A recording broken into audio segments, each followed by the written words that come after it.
ఎట్లా సార్ ఇది? గవర్నమెంట్కి వేసినా కూడా మనం వేస్ట్ సార్. ఇక అట్లా గవర్నమెంట్ కొన్నంటే మేము బయట అమ్ముకుంటాం. మిల్లర్లకి 10 వచ్చినా 5 వచ్చినా మేము అమ్ముకునేవాళ్ళం.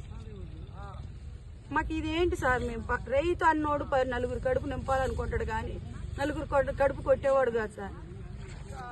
ఈ బాధలు మాకు ఇగో ఈ భూమి మట్టి భూమి పెడ్లు ఏరుకొని ఇక ఇట్లా ఏరుకొని పక్కకి ఇట్లా వేసుకుంటున్నాం సార్. ఈ పంట ఎన్ని సంవత్సరాలు తినాలి సార్? మేము పండించిన రైతు ఈ పంట కొన్ని వేల మంది తింటారు సార్. ఇప్పుడు ఈ పంట గవర్నమెంట్కి వేస్తే కోటా బియ్యం వేస్తే కొన్ని వేల మంది తింటారు. మేము పండించి మాకు ఇచ్చేదే మాకు వానాకాలం పంటకి వేసాం సార్. సామసూర మేము ఇదే 18 ఎకరాలు వేసాం. మాకు 500 ఇచ్చింది బోనస్ కరెక్టే. మేము తీసుకున్న అబద్ధమా?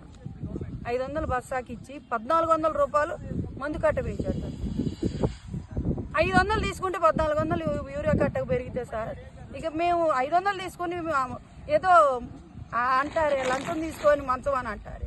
ఆ కథ అయింది సార్. మేము 500 తీసుకొని 1400 మందు కట్ట కొనుక్కున్నాం. అయినా మేము దేనికి భయపడలేదు. రైతన్నోడు ఖర్చుకు భయపడ్డు.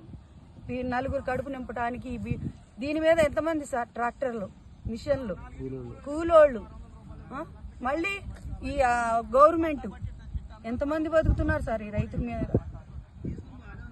ఈ రైతుల మీద ఎంతమంది బతుకుతున్నారు సార్? బొచ్చెడు మంది మిల్లర్లు కూడా దీని మీద బతుకుతున్నారు సార్. మెయిన్ వాస్తవం అయితే మిల్లర్లు కూడా దీని మీద బతుకుతున్నారు.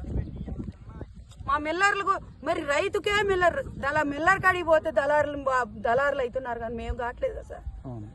ఈ మట్టి దీని మట్టే కక్కుతున్నాం కదా సార్. మేము ఏం చేస్తాం సార్? రైతు తీరిగే ఉంచుతున్నారు. మిల్లర్ తీరే, దళారు తీరే. దళారులే ఎక్కువ అయ్యారు. మాకు రైతులు ఎప్పుడు ఈ మట్టి దీని మట్టి కక్కటమే సార్.